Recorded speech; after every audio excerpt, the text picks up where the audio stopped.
Finalmente posso dirlo, buon 2025 a tutti voi. Lo so, settimana scorsa non sono usciti video e me ne scuso, però ero in vacanza a New York, nella Grande Mela, e dopo un anno di lavoro mi sono voluto prendere una piccola pausa. Al momento dell'uscita di questo video sono passati 6 mesi da quando John Cena, in quel di Money in the Bank a Toronto, ha annunciato ufficialmente che il 2025 sarebbe stato l'anno del suo ritiro definitivo come in-ring competitor in WWE. E visto che stasera, nel debutto di Monday Night Raw su Netflix, inizierà ufficialmente la sua ultima run, inizierà il Farewell Tour di John Cena, ho pensato che non ci fosse modo migliore per iniziare questo 2025 se non parlando di alcuni scenari che potremo vedere nella ultima run di John Cena in WWE. Quindi è per questo che nasce questo video. Oggi andiamo a vedere tutti i possibili scenari che io considero più interessanti per quello che potrebbe essere l'ultimo anno di quello che io considero come il greatest of all time, ovvero John Cena. Ma prima di cominciare non dimenticate di lasciare un bel follow, un bel pollicione in su, ma soprattutto attivare la campanella delle notifiche. E dal termine di questo video fatemi sapere con un bel commentino qua sotto se amate le mie idee, se odiate le mie idee, oppure se avete altri spunti che io magari non ho preso in considerazione per questo video. So che amerete questo canale a tema WWE. Come ho detto in altri video, queste sono tutte idee personali, quindi non per forza dovete essere d'accordo con me, perché quando si parla di idee personali non c'è un giusto e non c'è uno sbagliato. Quindi scatenatevi, date animo a tutta la vostra fantasia, perché l'ultimo anno di John Cena può essere qualcosa di veramente clamoroso. Considerando soprattutto la frase che John Cena ha detto a Money in the Bank: daremo vita a tante prime volte per dar vita ad altrettante ultime volte. Iniziamo ufficialmente con il video ed il primo scenario che vi propongo è uno scenario che vi ho già proposto altre volte e che propongo da veramente tanto tempo, ancora prima di YouTube. E questo scenario è quello di John Cena che per la prima volta nella sua storia, per la prima volta in carriera, diventa campione intercontinentale, diventando per la prima volta Grand Slam Champion. Per quanto riguarda questo scenario, il mio sogno è quello di vedere John Cena che a WrestleMania, nella sua ultima WrestleMania, appunto per la prima volta in carriera diventa campione intercontinentale a spese di Bron Breakker. I due personaggi, non so se l'ho già detto su YouTube, ma dal mio punto di vista sono perfetti l'uno per l'altro. John Cena è perfetto per Bron Breakker e Bron Breakker è perfetto per John Cena. Da una parte abbiamo un letterale spaccaculi, qualcuno che è in grado di spezzare in due i suoi avversari e che nel 2024 si è fatto tante vittime importanti. Possiamo pensare a Sami Zayn, Jey Uso, anche se in situazioni un pochino più così, e Sheamus, giusto per dire quelli più recenti. Dall'altra parte invece abbiamo John Cena, colui che non molla mai, il leader del Never Give Up, il leader della C-Nation, colui che è sempre stato capace di gettare il cuore oltre l'ostacolo, colui che ha sempre reso l'impossibile possibile. Bron Breakker e John Cena dal mio punto di vista sarebbero il duo perfetto per creare una Road to WrestleMania veramente molto interessante. Considerando anche che John Cena non vince un match 1 contro 1 da tanto tempo e non puoi non considerare questo aspetto, non puoi non giocare su questo aspetto. Ed appunto considerando questo dettaglio, John Cena e Bron Breakker creano un incasto perfetto. Il giovane che vuole farsi ancora più strada, che vuole farsi un nome ancora più grande a spese di una leggenda come John Cena, contro appunto la leggenda che invece vuole dimostrare di avere ancora qualcosa di importante dentro di sé e che non vuole passare il 2025 a prendersi solo gli applausi del pubblico in tutte le arene che va. Se John Cena dovesse diventare campione intercontinentale nel 2025, assolutamente non vedo uno scenario migliore se non questo contro Bron Breakker. Scenario che potrebbe essere interessante anche sul lungo termine, però effettivamente questa è una cosa mia, non so se la WWE ha qualcosa in mente per il lungo termine. Il secondo scenario è John Cena contro Cody Rhodes per il titolo WWE. Il match fra John Cena e Cody Rhodes è quello che in America definiscono un must, ovvero qualcosa che deve accadere / si deve fare, dipende dalla situazione, indipendentemente da tutto il resto. È un qualcosa che non può essere evitato. È un qualcosa che deve essere fatto. Punto. Non c'è alternativa. E quello fra John Cena e Cody Rhodes è un match che deve essere fatto. Non c'è alternativa. È un must. Il vecchio volto della WWE contro il nuovo volto della WWE. Il vecchio supereroe contro il nuovo supereroe. Ma questo match non è solo questo. È un match che può essere fondamentale, anzi, deve essere fondamentale per la storia di Cody Rhodes. Presente e soprattutto futura, indipendentemente che Cody Rhodes resti campione contro John Cena o che John Cena si prenda quel titolo per poi riperderlo contro Cody Rhodes nel futuro. È un match che puoi fare ovunque, WrestleMania 41, Royal Rumble, Survivor Series, SummerSlam, lo puoi fare ovunque, anche Crown Jewel. Oddio, Crown Jewel no. E saremmo comunque super gasati. Questo match è un match che segna una generazione, è un match che segna la storia. E ripeto, deve essere fatto, non ci sono alternative, è un must. Il terzo scenario è John Cena contro Logan Paul. Questo scenario è uno scenario che mi incuriosisce veramente tanto. Quello fra Logan Paul e John Cena è un match che non dico al 100% perché gli voglio lasciare comunque un margine, però è un match che al 90% sono sicuro che vedremo nel 2025. Ma la cosa che più mi incuriosisce è che non saprei dove farlo ad eccezione di un peli arabo. Che possa accadere stasera nel debutto di Raw su Netflix? Sarebbe una figata assurda, creeresti un oh my god moment a livelli incredibili e per come sono fatto io, in un mondo di Fantasy Wrestling, qualora questo match dovesse accadere stasera, io farei vincere Logan Paul, così da creare una storia sul breve e medio termine che potrebbe creare tanti scenari interessanti. Ed a proposito di Raw su Netflix, se stasera volete guardare l'evento in compagnia, perché qui si parla veramente di evento, dall'1:50 sarò in live su Twitch per la live reaction del primo Raw dell'anno. Sarò in live reaction per un Raw storico. Quindi nel caso ci vediamo lì. WrestleMania 41? Perché no? Il palcoscenico chiama quel match. Il palcoscenico è ottimo per quel match. Soprattutto se ci fosse qualcosa in palio. Ed attenzione, non per forza ci deve essere un titolo in palio. SummerSlam?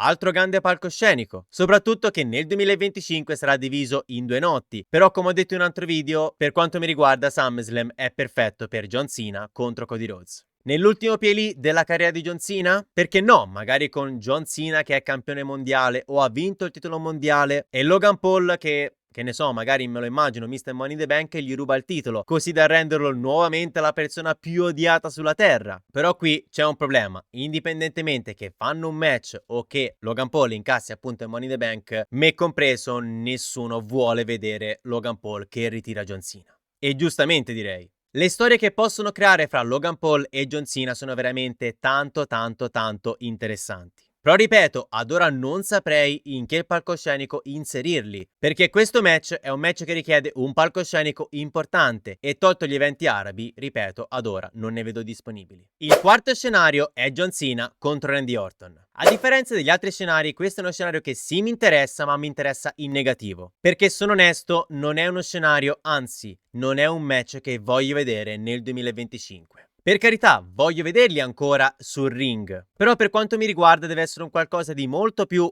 semplice. Dategli gli ultimi 2 posti della Royal Rumble, si giocano un match titolato a WrestleMania e io sono già contento così. Le storie possono essere amarcord, possono portare bei ricordi, portare vecchi ricordi e magari perché no creare anche nuove emozioni. Però per quanto mi riguarda, ripeto, non è un qualcosa che voglio vedere nel 2025. Voglio cose nuove, voglio storie con nuovi personaggi perché come ha detto Drew McIntyre, ed io sono d'accordo con lui, questa area del wrestling è meravigliosa perché c'è una quantità di talento che è incredibile e non utilizzare quel talento sarebbe uno spreco galattico. Non so voi come la pensate, ma sappiate che non mi farete mai cambiare idea. Io non voglio John Cena contro Randy Orton nel 2025. Il quinto scenario è John Cena contro Drew McIntyre. La rivalità fra John Cena e questo Drew McIntyre è qualcosa che pagherei oro pur di vedere. Drew McIntyre è stata la mia superstar del 2024 ed anche il 2025 può essere qualcosa di assurdo. Soprattutto se la WWE avesse in mente una faida contro John Cena e perché no, soprattutto se la WWE considerasse Drew McIntyre come uno dei papabili per far ritirare appunto John Cena. Anche perché al giorno d'oggi, personalmente, non vedo tantissimi nomi per far ritirare John Cena. Vedo Bron Breakker in uno scenario dove potrebbe diventare una star galattica. Vedo Cody Rhodes per tutto quello che abbiamo detto prima, però come match di ritiro secondo me sarebbe troppo scontato. Vedo CM Punk in un altro momento a Marcord. Vedo a malincuore Logan Paul. E poi vedo Drew McIntyre che in questa WWE, passo dopo passo, sta diventando sempre di più uno dei miei preferiti. Anche perché paradossalmente Drew McIntyre è uno dei pochi che anche nel 2025 non ha bisogno di un titolo, non ha bisogno di una run titolata. Ha un personaggio che da zero crea 1000 e con un John Cena che nel 2025 avrà il suo farewell tour possono creare una storia che è fuori da ogni logica. Ed in tutto questo Drew McIntyre, che già nel 2024 è diventata una star come i vari Cody Rhodes, Roman Reigns, CM Punk, Seth Rollins eccetera, immaginate cosa può diventare qualora ritirasse John Cena. WWE ti prego pensaci bene. Sesto scenario, turnil o non turnil di John Cena? Se c'è una cosa che più di tutte incuriosisce i fan del WWE Universe, quindi anche noi, per quanto riguarda l'ultimo anno di John Cena, è senza dubbio questa domanda. John Cena tornerà heel o non tornerà heel? E come possono darci torto? Semplicemente non possono.